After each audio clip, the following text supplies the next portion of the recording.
पाकिस्तानसाठी हेरगिरी करणारी हरियाणाची युट्यूबर ज्योती मल्होत्रा युद्धकाळात सुद्धा पाकिस्तानच्या संपर्कात असल्याचं उघड झालं।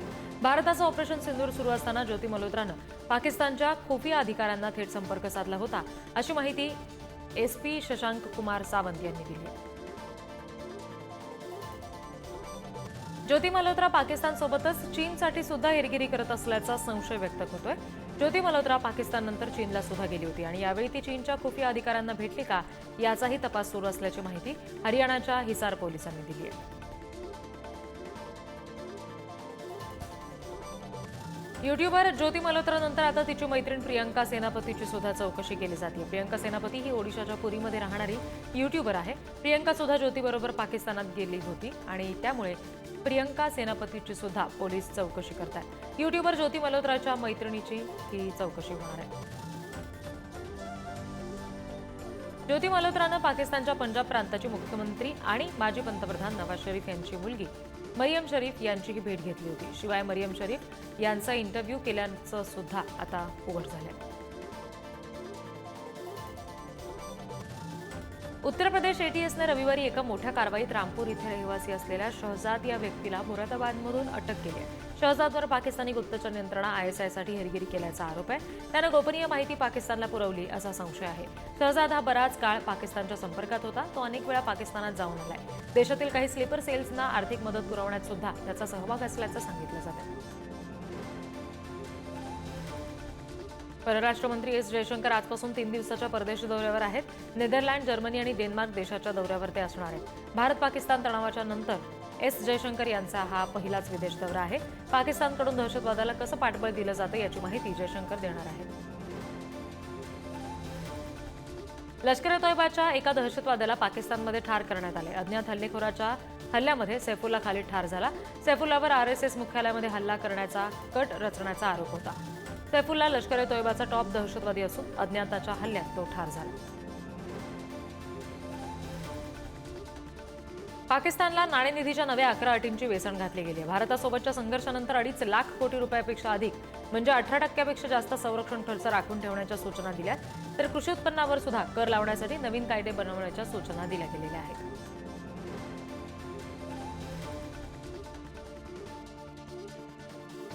उपमुख्यमंत्री अजित पवार आज बीड दौऱ्यावर आहेत। बीडमध्ये मारहाणीच्या घटनांची मालिका अजूनही सुरूच आहे आणि अशाच परिस्थितीमध्ये अजित पवारांचा हा दौरा महत्त्वाचा मानला जातोय।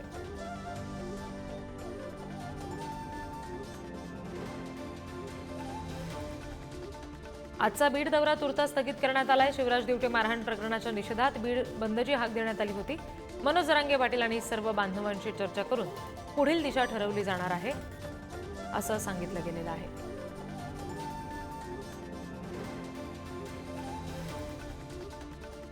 मारहाण झालेल्या शिवराज दिवटेची धनंजय मुंडेंनी भेट घेतली। शिवराज दिवटेला 10 ते 15 जणांकडून मारहाण करण्यात आलेली आहे आणि शिवराजवर अंबाजोगाईतील स्वामी रामानंद तीर्थ रुग्णालयामध्ये उपचार सुरू आहेत।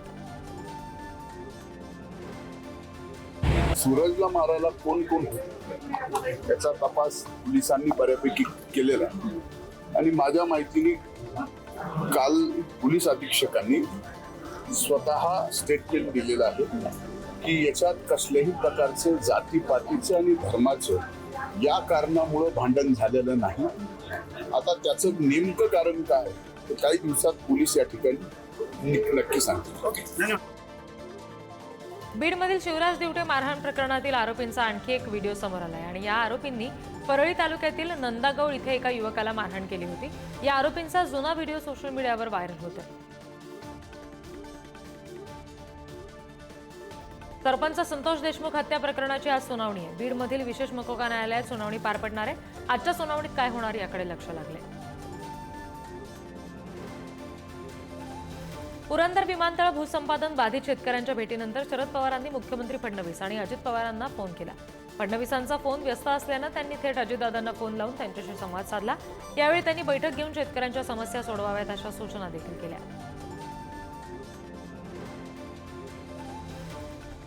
केईएम रुग्णालयामध्ये कोरोना पॉझिटिव्ह असलेल्या 13 वर्षीय मुलीचा आणि 59 वर्षीय महिलेचा मृत्यू झाल्याचं समोर आलं।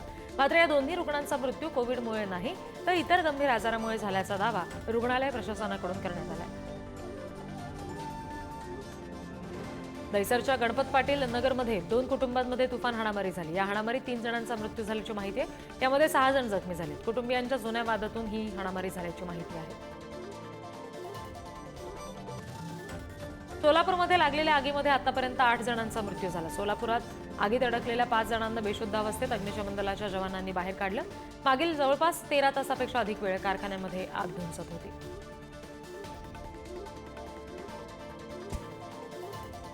सोलापुरातील टेक्सटाईल कारखान्याला लागलेली आग तब्बल 13 तासाच्या प्रयत्नानंतर आटोक्यात आली होती. मात्र पुन्हा एकदा आगीचा भडका उडाला. गॅसचा स्फोट झाल्याचा प्राथमिक अंदाज वर्तवला जातोय. पुन्हा एकदा आगीनं रौद्र रूप धारण केलंय. अग्निशमन दलाच्या समोर आणखी अडचणी वाढल्यात.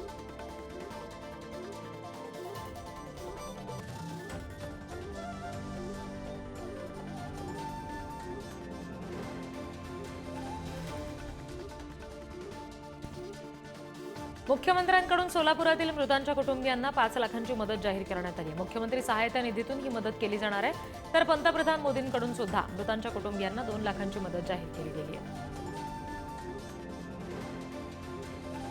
सोलापुरातील अक्कलकोट MIDC मधील सेंट्रल टेक्सटाईलला लागलेल्या आगीसंदर्भात उपमुख्यमंत्री एकनाथ शिंदे यांनी माहिती घेतली आहे. सोलापूरचे जिल्हाधिकारी कुमार आशीर्वाद यांच्याशी शिंदेंनी फोनवर चर्चा केली आणि या आगीसंदर्भात पूर्ण यंत्रणा कामाला लावा अशा सूचना दिल्या.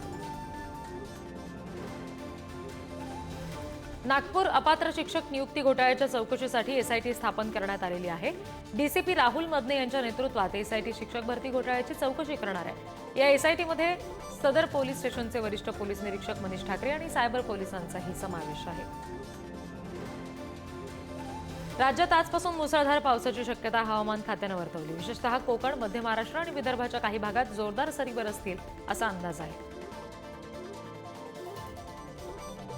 मान्सून 27 मे पर्यंत केरळमध्ये दाखल होणार असल्याचा अंदाज आहे. दरम्यान राज्यातील 14 जिल्ह्यांना 19 ते 20 मे दरम्यान अतिवृष्टीचा इशारा दिला गेलाय. राज्यामध्ये मान्सूनपूर्व पावसानं जोरदार हजेरी लावली असून रविवारी बहुतांश भागात हलका ते मध्यम पाऊस झाला. मुंबई आणि उपनगरांमध्ये पुढील 4 दिवस हलक्या आणि मध्यम स्वरूपाच्या पावसाची शक्यता आहे. मुंबई, ठाण्यासह पालघर आणि रायगडमध्ये सुद्धा ढगाळ वातावरण राहील आणि पाऊसही पडेल असा अंदाज आहे. यंदाच्या उन्हाळा हंगामात एप्रिल अखेरपर्यंत राज्यात पावसाची 90 ते 96% तूट होती. मात्र ती मे महिन्यातील अवघ्या 18 दिवसात भरून निघाली. 18 मे अखेर 40 मिलीमीटर म्हणजेच जवळपास 134% पाऊस जास्त झाला. राज्यामध्ये 36 पैकी 19 जिल्ह्यांमध्ये अतिवृष्टीची नोंद आहे. मुंबई, पुणे शहरामध्ये होणाऱ्या अतिवृष्टीचा अंदाज येण्यासाठी अनेक अडचणी येत होत्या. या यंदाच्या मान्सून हंगामापासून आता कमी होतील अशी आशा आहे. कारण सप्टेंबर 2024 मध्ये एक्स बँड रडार बसवला गेलाय. त्यामुळे मुंबई जलमय होण्याच्या किमान 5 ते 6 तास आधी हा अंदाज मिळणार आहे. हेच रडार पुणे आणि कोकणातल्या काही भागामध्ये कव्हर केलं जाणार आहे. पुण्यामध्ये अवकाळी पावसानं विक्रमी हजेरी लावली. शहरामध्ये 183% पाऊस झालाय. शिवाजीनगरला एकाच दिवशी 34 मिलीमीटर पाऊस झालाय. गेल्या 10 वर्षातील सर्वात जास्त पावसाची नोंद या 18 दिवसात झाली आहे. पुढील 4 दिवस धुळे आणि नाशिक जिल्ह्याला अवकाळी पावसाचा इशारा दिला गेलाय. या दोन्ही जिल्ह्यांसाठी 22 मे पर्यंत पावसाचा ऑरेंज अलर्ट जारी केलाय. घाट विभागामध्ये सुद्धा मेघगर्जना, विजांचा कडकडाट आणि ताशी 50 ते 60 किलोमीटर वेगानं सोसाट्याच्या वाऱ्यासह पाऊस पडेल असा अंदाज हवामान खात्यानं वर्तवलाय. नाशिक शहरासह गेल्या 2 आठवड्यापासून सुरू असलेल्या अवकाळी पावसामुळे ग्रामीण भागात सुद्धा भाजीपाल्याचं मोठ्या प्रमाणात नुकसान झालंय. परिणामी भाजीपाल्याची आवक घटली. येत्या काही दिवसांमध्ये दरात वाढ होण्याची शक्यता विक्रेते वर्तवतात. नाशिकच्या वाळवीर इथे शासनानं टँकरने पाणी पुरवठ्यासाठी मंजुरी दिली. त्यानुसार ग्रामस्थांना नियमितपणे पाणी पुरवठा होणं अपेक्षित आहे. मात्र डिझेलला पैसे नसल्यानं टँकर चालकांनी पाणी पुरवठा बंद केला. त्यामुळे गावातील महिलांना कित्येक किलोमीटर पाण्यासाठी वणवण भटकण्याची वेळ आली आहे. वित्तीय संस्थांनी अर्थसहाय्य केलेल्या जवळपास 47 योजनांपैकी 23 योजनांमध्ये विकासक नियुक्त करण्यात आले. त्यामुळे मुंबईतील 27,000पेक्षा जास्त झोपडीधारकांचं पुनर्वसन मार्गी लागणार आहे. या सर्व 23 योजनांमध्ये नवे विकासक नियुक्त करण्याची प्रक्रिया पूर्ण झालेली आहे.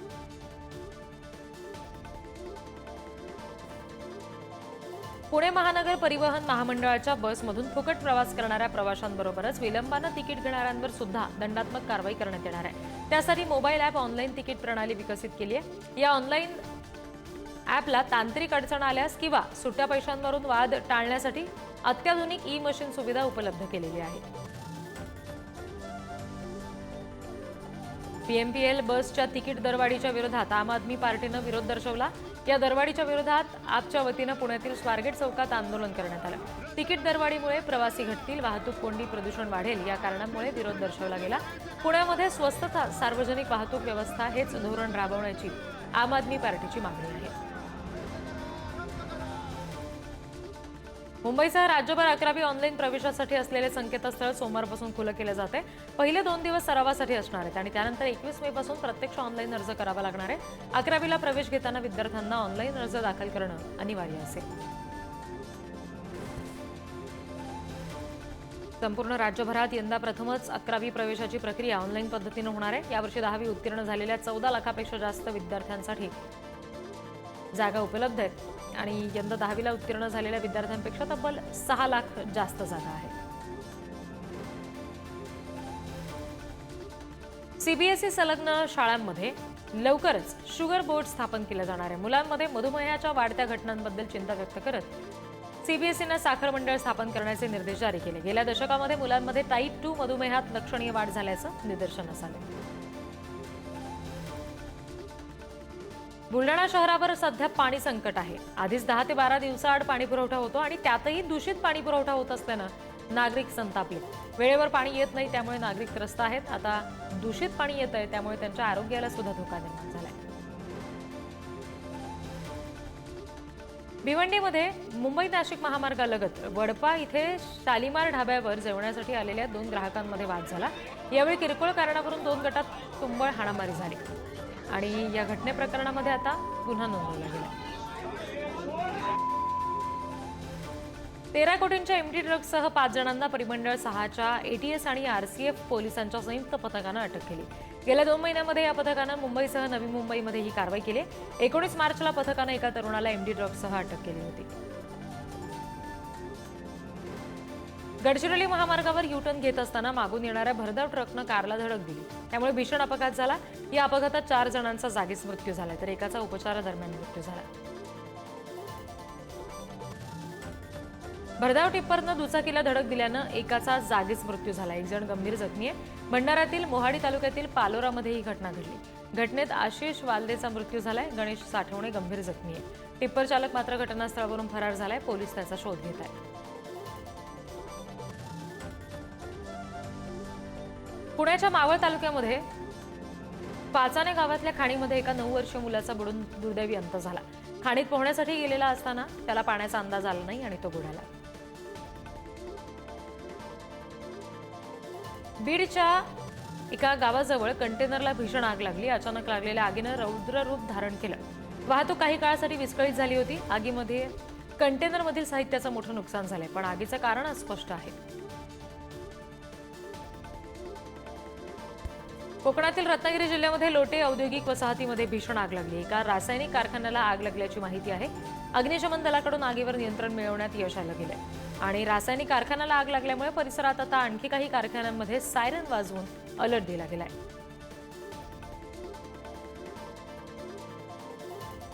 धाराशिव उमरगा शहराजवळील बायपास रोडवर भीषण अपघात झाला. अपघातामध्ये बहीण भावाचा जागीच मृत्यू झालाय. उमरगा शहराच्या बायपास रस्त्याकडे जात असताना हैदराबादकडे भरधाव वेगानं निघालेल्या आयशर टेम्पोनं दुचाकीला पाठीमागून जोरदार धडक दिली. धडक इतकी जोरात होती की टेम्पोनं दोघांनाही फरफटत नेलं. दोघांचाही जागीच मृत्यू झाला. मुंबई गोवा महामार्गावर लांजा तालुक्यातील देवधे फाटा इथं ट्रक आणि दुचाकीचा अपघात झाला. या अपघातामध्ये दुचाकी स्वाराचा जागीच मृत्यू झालाय. रवींद्र सुपल असं अपघातात मृत्युमुखी पडलेल्या दुचाकी स्वाराचं नाव आहे. ट्रक चालकाच्या चुकीमुळेच अपघात झाल्याचं आता समोर आलंय.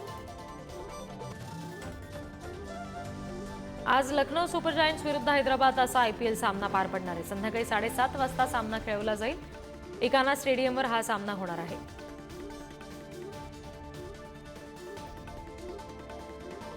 गुजरात टायटन्सनं दिल्ली कॅपिटल्सवर दणदणीत विजय मिळवलाय. गुजरातच्या विजयामुळे आयपीएलमध्ये मोठा बदल झाला. विजयासह गुजरातचा संघ आता प्लेऑफमध्ये पोहोचला. कॅप्टन शुभमन गिल आणि साई सुदर्शनच्या दमदार खेळीनं 10 विकेट्स राखून मोठा विजय मिळवला. गुजरातच्या विजयानंतर मुंबई इंडियन्सच्या अडचणी वाढलेल्या आहेत. मुंबई इंडियन्सच्या संघाला आता IPLच्या प्ले ऑफमध्ये जाण्यासाठी उरलेले 2 सामने जिंकावेच लागणार आहेत. मुंबईचे पुढील 2 सामने दिल्ली आणि लखनौ सोबत होणार आहेत.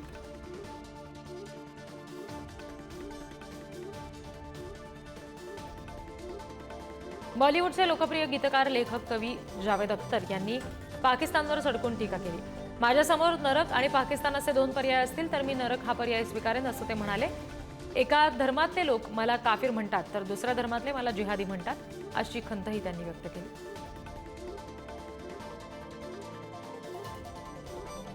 लोकप्रिय हिंदी गायक सोनू निगमचा कर्नाटक पोलीस मुंबईत येऊन जबाब नोंदवणार आहेत.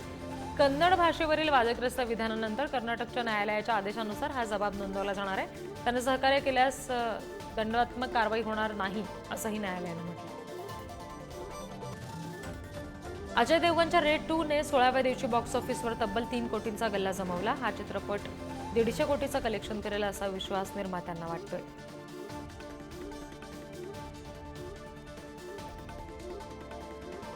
भारत पाकिस्तान संघर्षाच्या पार्श्वभूमीवर पंजाबच्या कलाकारांमध्ये वाकयुद्ध रंगलेलं असताना भगवंत मान हे स्वस्तातले मुख्यमंत्री आहेत या शब्दात पाकिस्तानी कॉमेडियन इफ्तिकार ठाकूर यांनी निशाणा साधला.